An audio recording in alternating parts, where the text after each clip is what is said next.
जो सबसे highest post होती है पीएससी की डिप्टी कलेक्टर, तो वो मैंने उम्मीद भी नहीं की थी और मुझे उम्मीद से ज़्यादा मिला। हम थोड़ा सा आपके बिगिनिंग की बात कर लेते हैं। लाइक आप जब 10th में थे तो आपने क्या स्ट्रीम चूज़ किया था और उस समय क्या ख्वाहिश थी कि आगे चलकर क्या बनना है? मेरा पीएससी में सफल होने का एक कारण ये भी है कि मैं सीए स्टूडेंट रही।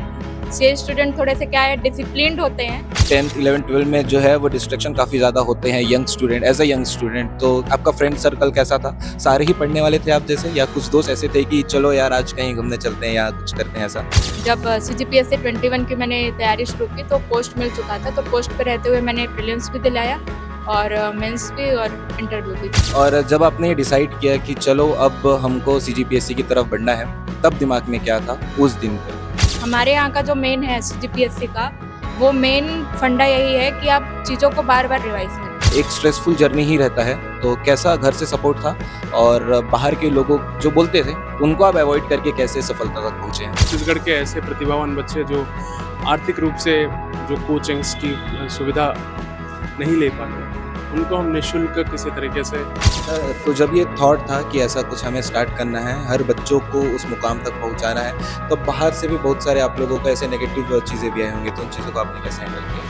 नमस्कार, स्वागत है आपका भिलाई टाइम्स में। मैं हूं खुश, और जो खुश होने की वजह है वो ये है, सीजीपीएससी एग्ज़ाम होता है जहां पर लाखों की संख्या में बच्चे जो हैं वो एग्ज़ाम देते हैं और अपने राज्य की सेवा करने के लिए, अपने राज्य को और बेहतर करने के लिए एग्ज़ाम देते हैं, और कुछ ही लोग उसमें सेलेक्ट हो पाते हैं, और जो सेलेक्ट होते हैं वो अपनी जिम्मेदारी पूरी तरीके से निभाते हैं। हमारे साथ अभी प्रिंसी जी बैठी हुई हैं, जिन्होंने लास्ट ईयर 14 रैंक के साथ में सीजीपीएससी में टॉप किया था और अपने छत्तीसगढ़ का नाम रोशन किया था। ये बेसिकली कवर्धा से हैं। इनके बारे में और अच्छे से जानेंगे हम, इनसे बात करते हैं कि कैसा इनका स्ट्रगल रहा है, क्या क्या परेशानियों का सामना करना पड़ता है, क्या क्या डिस्ट्रैक्शन है, और जब कभी भी डिमोटिवेशन आता है तो उसे कैसे हम मैनेज करके अपने आप को एक सही मुकाम तक लेके जाते हैं। तो सबसे पहले प्रिंसी जी, मेरा आपसे यही सवाल रहेगा कि कैसा लग रहा है अब फाइनली? फाइनली तो बहुत खुशी हुई, क्योंकि बहुत साल की मेहनत थी। 2018 से मैंने तैयारी शुरू की थी पीएससी की और 2023 में जाके वो सक्सेसफुल हुई, तो बहुत ज़्यादा खुशी मिली कि एटलीस्ट अब पीएससी से छुटकारा मिला और वही खुशी सबसे ज़्यादा बड़ी थी। और सीधा जो सबसे हाईएस्ट पोस्ट होती है पीएससी की डिप्टी कलेक्टर, तो वो मैंने उम्मीद भी नहीं की थी और मुझे उम्मीद से ज़्यादा मिला, तो बहुत ज़्यादा अच्छा लग रहा है। और नई जिम्मेदारियाँ भी आएंगी, तो उसके लिए भी थोड़ी सी है कि अब उनको भी पूरा करना है। ये कह सकते हैं कि एक जिम्मेदारी से निकल के और बड़ी जिम्मेदारी हमें मिल चुकी है। हाँ, इस बात से सहमत हूँ मैं, क्योंकि अब वो जिम्मेदारी जो थी वो सिर्फ खुद के लिए थी कि मुझे बस अपने लिए बनना था, अपने परिवार के लिए बनना था। लेकिन अब जो बड़ी जिम्मेदारी आएगी उससे कहीं ना कहीं मेरे जो प्रदेश की जनता है वो जुड़ी हुई है, मेरा शासन प्रशासन जुड़ा हुआ है, तो है, और अच्छे से निभाने की पूरी कोशिश करूंगी मैं। जी।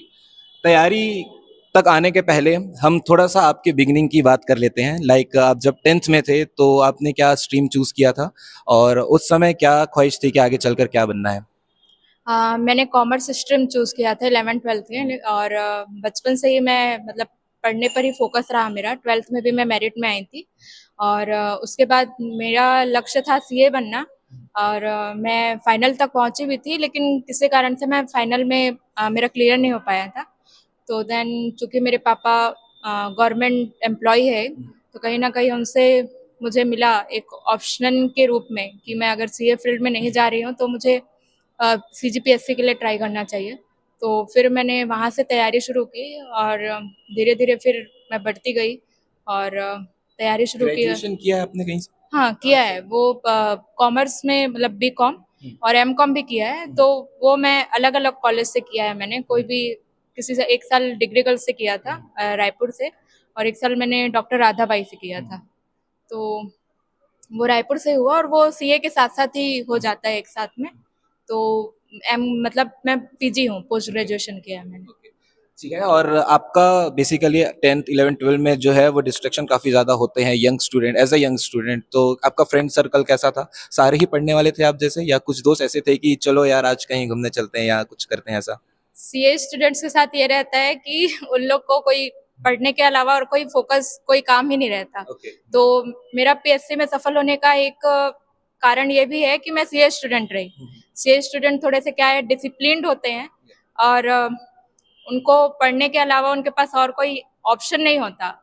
कोई भी टाइम बचा है मतलब टाइम बचता ही नहीं है पढ़ने के अलावा। तो जो मुझे मतलब पढ़ाई की जो आदत लगी या पीएससी में जो मैं सफल हुई, उसका कारण यही था, मतलब सीए पॉइंट को चूज करना। और जहाँ तक आपने दोस्तों के बारे में पूछा, तो मेरे सारे दोस्त भी मेरे जैसे ही थे, ओके। तो इससे भी हेल्प मिली है। और जब आपने ये डिसाइड किया कि चलो अब हमको सीजीपीएससी की तरफ बढ़ना है, तब दिमाग में क्या था उस दिन पे? उस दिन पे मुझे ये था कि कोई एक पोजीशन मुझे चाहिए, एक ऑफिसर वाला कोई भी पोस्ट चाहिए। मैं डिप्टी कलेक्टर को लेके मतलब मैंने नहीं सोचा था कि मुझे ये पोस्ट मिलेगा, या उसके लिए मैं इतना ज़्यादा डेडिकेटेड नहीं थी। फिर जब मुझे कोऑपरेटिव इंस्पेक्टर का पोस्ट मिला, धीरे धीरे मैं जब पीएससी की तैयारियां मतलब थोड़ा इसमें घुसना शुरू की, तो मुझे लगा कि नहीं, मुझे अब सिर्फ यही वाला पोस्ट चाहिए, डिप्टी कलेक्टर ही, और वो मिल गया आज। अभी हम बात कर रहे थे थोड़ी देर पहले कि आपका ये 4th अटेम्प्ट में निकला है, तो वो जो 4 साल का जर्नी है, वो अपने आप में कैसा है?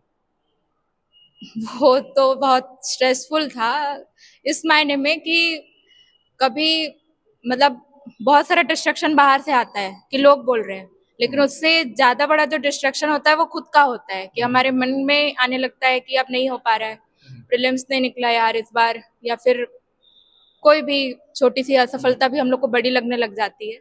तो था, और मेरे साथ हमेशा ये अच्छा रहा कि जब जब मेरा प्रीलिम्स क्लियर हुआ है, मुझे पोस्ट मिली है।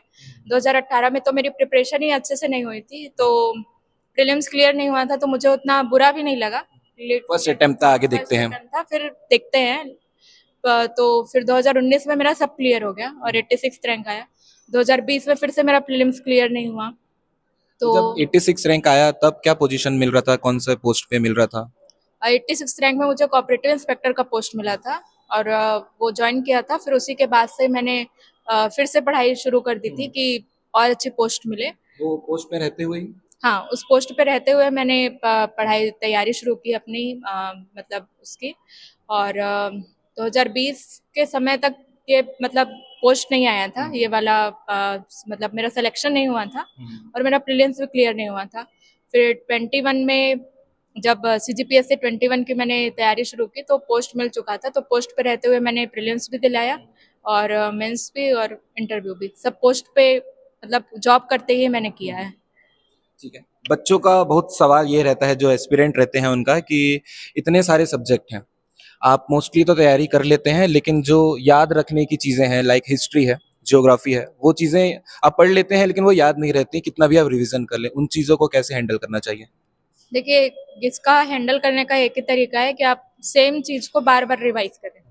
रिवीजन ही मतलब पीएससी का जो, हमारे यहाँ का जो मेन है सीजीपीएससी का, वो मेन फंडा यही है कि आप चीजों को बार बार रिवाइज करें, क्योंकि आप आज पढ़ेंगे, हो सकता है 2-3 दिन बाद भूल जाए, 5-10 दिन भी नहीं, 2-3 दिन बाद ही भूल जाए। तो उसका फंडा ये है कि आप रिवीजन करिए, जितना ज्यादा बार आप रिवीजन करेंगे उतना ज्यादा चीज आपको याद रहेंगे। हाँ। और कितने सब्जेक्ट होते हैं अभी जो रिवाइज सिलेबस है हम कह सकते हैं, और कितना टाइम हमको बेसिकली, जैसे अगर किसी को आज की डेट से अगर सीजीपीएससी में कोई ऑफिसर का पोस्ट लेना है, तो उनको कब से स्टार्ट करना चाहिए ये एग्जाम की तैयारी, और कितना समय देना चाहिए एग्जाम के लिए?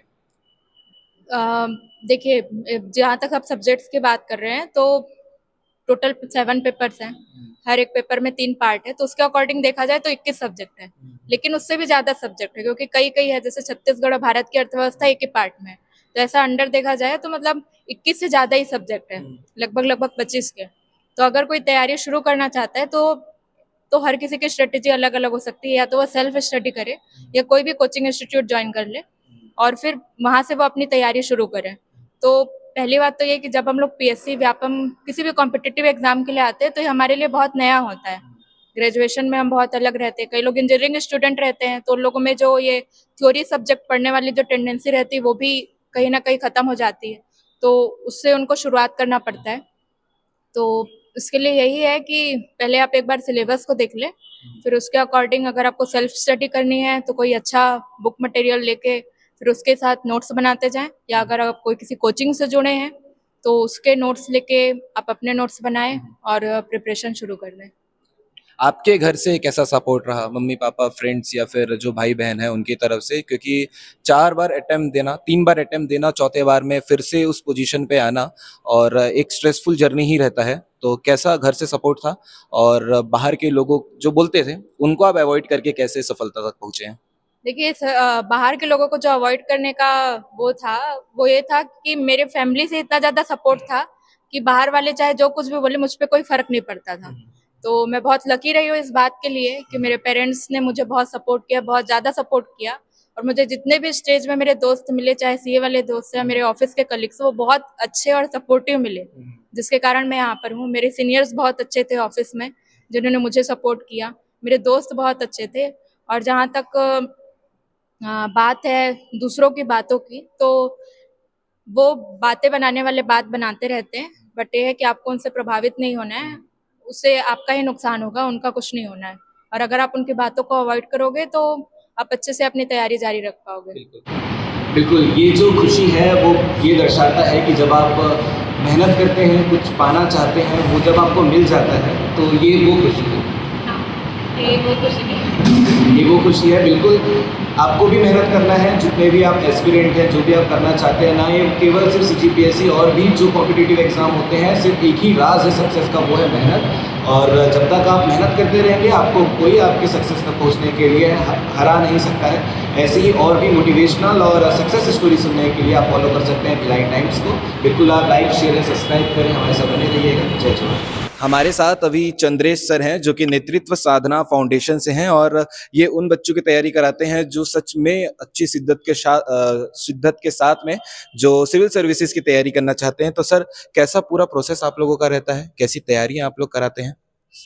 इसकी यात्रा की शुरुआत जो है 4 साल पहले 2020 में हमने इसकी शुरुआत की और उद्देश्य ये था कि छत्तीसगढ़ के ऐसे प्रतिभावान बच्चे जो आर्थिक रूप से जो कोचिंग्स की सुविधा नहीं ले पाते हैं, उनको हम निःशुल्क किसी तरीके से मार्गदर्शन करके और जो भी कोचिंग के और सिविल सर्विसेज, खासकर सिविल सर्विस परीक्षा की जो तैयारियां हैं, उसके बारीकियों के बारे में उनको अवगत करा के, उनका मार्गदर्शन करके उनका सिलेक्शन वो ऐसा वो कर सकें कि वो परीक्षा में चयनित हो और उनकी कम्युनिटी से भी वो बच्चे जो है प्रशासन में अपना योगदान दे पाएँ। नीति निर्माण में उनका एक व्यू होना चाहिए। प्रदेश के नीति निर्माण में उनका एक अपना एक पक्ष रखा जाना चाहिए। इस सोच के साथ हमने इसे 2020 में शुरुआत किया था। हर वर्ष ये मार्च में हम पूरे प्रदेश में, इस वर्ष 32 जिलों में हमने परीक्षाएं आयोजित की और उन 32 जिलों में इस वर्ष 2500 बच्चों ने परीक्षा में रजिस्ट्रेशन करा, 1400 बच्चों ने परीक्षाएं दी और उनमें से हमने लगभग 70 बच्चों का चयनित किया है। तो पूरे छत्तीसगढ़, मतलब जसपुर से लेके आपके बीजापुर और इधर कोरिया से लेके आपके कोंडागांव, सभी जिलों के बच्चे चयनित होकर हमारे यहाँ रेसिडेंशियल कोचिंग करने के लिए आते हैं। और जो बच्चे आपको अभी देख रहे हैं वो आपसे अगर कनेक्ट होना चाहते हैं तो कैसे कनेक्ट हो सकते हैं? जो बच्चे बेसिकली हमारी शुरुआत में ये थॉट नहीं था कि हम किसी तरीके से ऐसे कमर्शियल कोचिंग की तरह रन करें। अभी भी ये थॉट नहीं है। हमारी फोकस उन स्टूडेंट्स पे है जो आर्थिक रूप से कमज़ोर और प्रतिभावान है। लेकिन चूंकि हमारा रिजल्ट पिछले वर्ष हमने 32 बच्चों को पढ़ाया और 32 में से 9 स्टूडेंट्स जो हैं वो प्रीलिम्स की परीक्षा पास कर मेंस लिखा है उन्होंने इस वर्ष। सक्सेस रेट इतना अच्छा है। उसकी वजह से बहुत से स्टूडेंट्स जो वर्ड ऑफ माउथ के माध्यम से हम हमारे बारे में जानते हैं, वो आते हैं कि हम आर्थिक रूप से सक्षम है, लेकिन हमारे इसमें हमारी क्या गलती है। ऐसे स्टूडेंट्स से हम फीस, एक नॉमिनल फीस है वो लेके, फिर जो कि अल्टीमेटली संस्था को रन करने में ही काम आती है। फीस लेके, वो फीस दे के वो एडमिशन ले सकते हैं। सर तो जब ये थॉट था कि ऐसा कुछ हमें स्टार्ट करना है, हर बच्चों को उस मुकाम तक पहुंचाना है, तो बाहर से भी बहुत सारे आप लोगों को ऐसे नेगेटिव चीज़ें भी आई होंगी, तो उन चीज़ों को आपने कैसे हैंडल किया? बाहर से नेगेटिव मतलब किस तरह? बाहर से नेगेटिव अगर बोलें तो कि मतलब आप फीस नहीं ले रहे हैं, तो आप संस्था कैसे चलाएंगे? इस टाइप के सवाल जवाब उठे होंगे। यस, डेफिनेटली ये अभी भी हमारे पास समस्या है, लेकिन हमारी सोच में यही था, जैसे विनोबा भावे का भी एक थॉट था कि कोई भी सामाजिक कार्य तभी तक हो सकता है जब तक उसमें समाज का सहयोग मिलता रहे।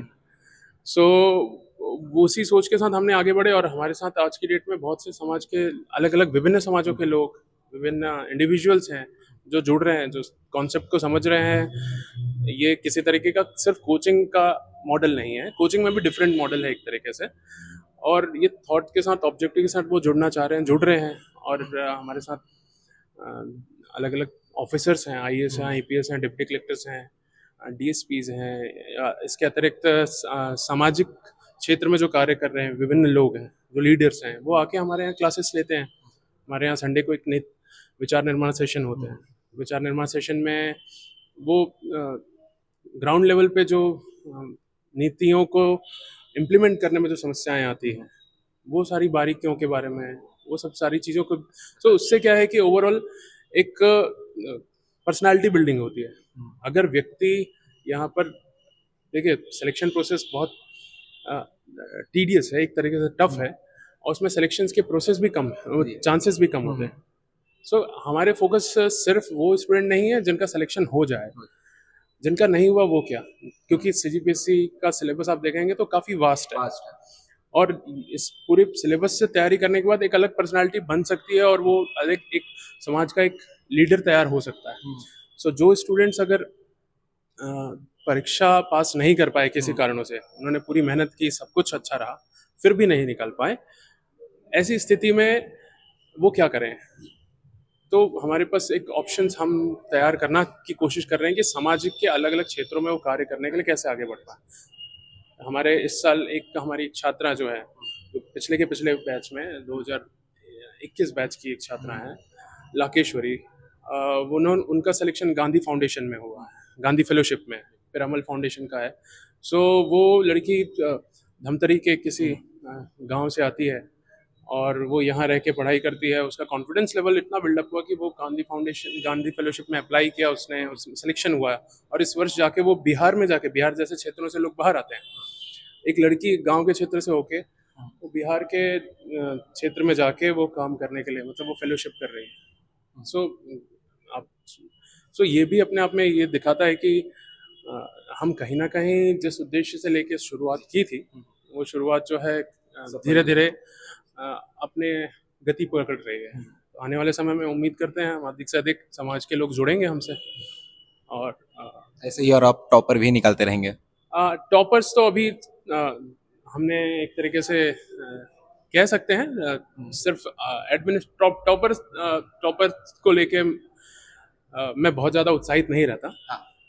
कि वो रैंक है सिर्फ एक तरीके से, सिस्टम में जाके किस तरीके के कार्य करते हैं वो ज़्यादा हमारे लिए इम्पोर्टेंट है। टॉपर तो एक अलग चीज़ है। एडमिनिस्ट्रेटिव फील्ड में भी जाके बहुत अच्छे से कार्य किया जा सकता है। हम देखते हैं बहुत सारे ऑफिसर्स वर्तमान में कार्य अच्छा कर रहे हैं, तो ऐसी संख्या हम कैसे बढ़ा पाएँ। और साथ ही साथ में जो स्टूडेंट एडमिनिस्ट्रेटिव की तैयारी तो किए हैं, एडमिनिस्ट्रेटिव सर्विसेज की, लेकिन जा नहीं पाए किसी कारणों से, तो सोशल सर्विसेज में किस अच्छे सोशल सेक्टर में किस तरीके से, कैसे बेहतर तरीके से वो योगदान दे पाएँ, जिससे कि सोसाइटी में एक अच्छा बदलाव ला सकें और एक अच्छे तौर पे उपयोग हो सके इनका।